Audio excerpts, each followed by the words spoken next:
Why do high fashion commercials always look so good? Hello everybody, my name is Mark Bagnoli, I'm a cinematographer, and today we're looking at a Gucci commercial, and you probably see a lot of this high fashion commercials. They have always this really cool look, it's very abstract, and in this video I'm going to show you the techniques these people use to create a look like this. So this is the first shot we're looking at, and at first glancing at it you will probably say, yeah, that's a pretty standard shot, but it still looks good. And here's the reason why. In fashion commercials, they're most of the time pretty minimalistic. What I mean with this, we are on simple locations, but we still get a nice look. And the reason for it is one, composition, second, dressing, and third is a combination of shooting on film and the right time of the day. What I mean with that, this shot would be totally boring if the guy just wears a black suit. It is a cool shot because we're working with these extreme colors, yellow, orange, reds. When you put these colors on locations, they're very boring or normal. You create something that pops out of the image. And this is our job as a filmmaker. And it's a Gucci commercial. It's about clothes. That's also the reason when you see a car commercial and think why they choose this ugly orange green color for this car is because it will pop out more of the screen.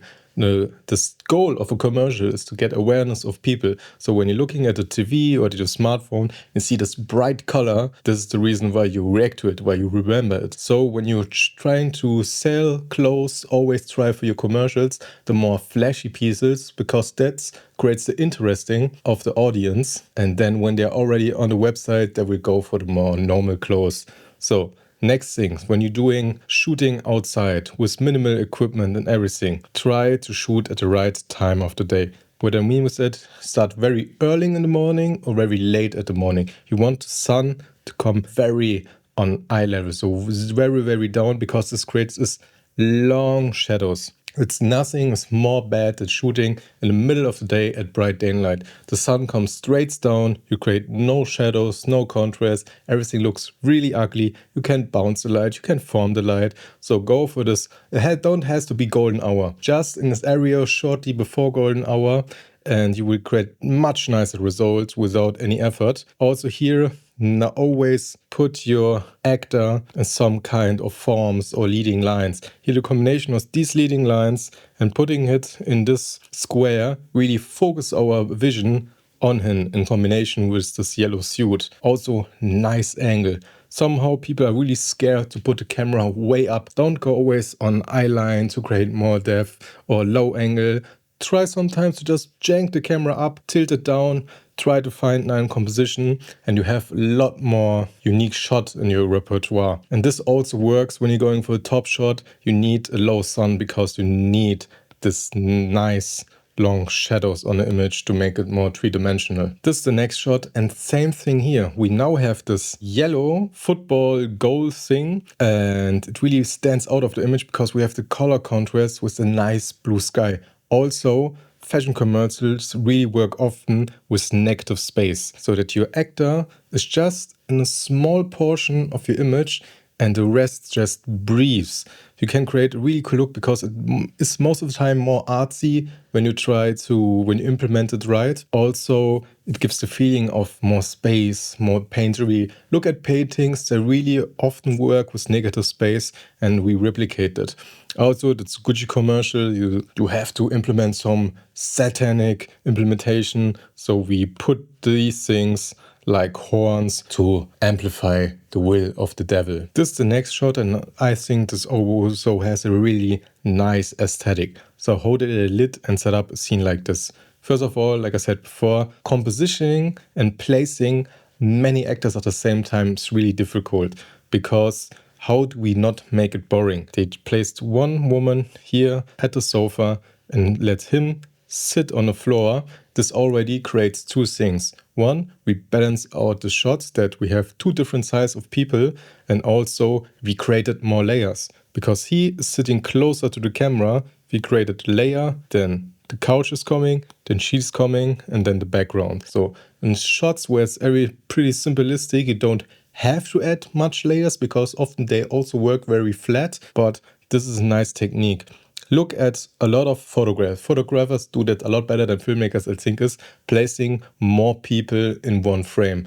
It's always, okay, one here, one here, and now everything has to move and it looks stupid. Just like I said before, scroll on photography pages, on covers. Everything should look like a photo shooting in a film commercial, in a fashion commercial. So we have to replicate the look of a photographer. And here is a really nice example of nice blocking, because most filmmakers would probably sit one person here, then the other person down, and they would look straight into the camera, which also a cool look, but I think this one looks more special. Also, that your footage feels more like a photo shooting. You most of the time only work with one light, because photographers actually don't light much. Most of the time they have just one huge flash and blast it into the scenery on location. In studio it's more different, but most of the time it's very simplistic, and that's the same thing you should also do. So you just get your big source, could be a butterfly, or use one of these umbrella photo lights that is also as HMI versions, where you can create a similar look as on a photo shooting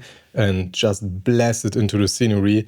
Then control the scene with a little bit of molten negative fill, that the light still has a little bit of form. Most important thing is that you still get this nice roll off and not just make the scene bright. That would look bad. So our goal, like I said before, is try to make it as photography-like as possible. This shot also pretty simple. We have again this negative space and also put our character in a box and a form. Now we're focusing only on her because the image already told us where to look at. Finding these forms, finding the straight compositions is a really good sign of you doing great work in fashion cinematography.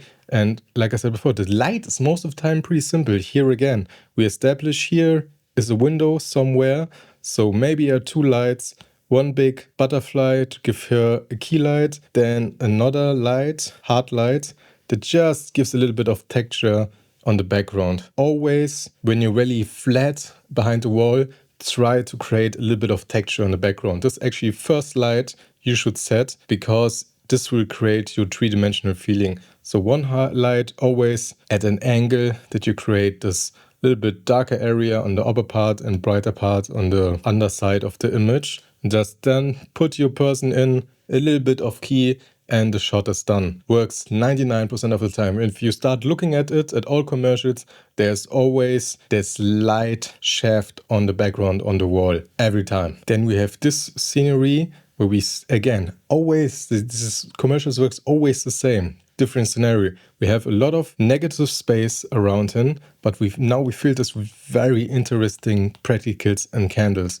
More is always better. When you try to do a shot like this where you say, and the floor has to be all over with candles, the floor has to be all over with candles. There should be not a single space without a candle, because otherwise it will look really half-assed, and that's not what we want. We want to go for this look. Also again, with these pillars and these candles, we create leading lines that focus our vision on the actor. And now the only thing we have to do is, because in this scenario we established a light mood, and now there's one question: where's the light coming from? It only can happen from here, from the ground, but that doesn't look good. And from the right and left side is no way, because everything is dark. So the only realistic way where the light is coming from is a top light. Now we set a top light up. There's different ways where you can do it. Simple way on a location like this, I would do a junior boom on a combo stand and put an aperture with a lantern on it. Done. You can move the light when you have wheels, and it's pretty easy to navigate. Gives you really nice exposure, soft look, and can also flag the sides up that the light is not spilling everywhere. We only want the light on him. And that's a pretty easy and simple technique how you can do it. So if you enjoyed this video, I really would appreciate subscription from you. Here is daily upload. My name is Mark Bagnoli, and I'll see you next time.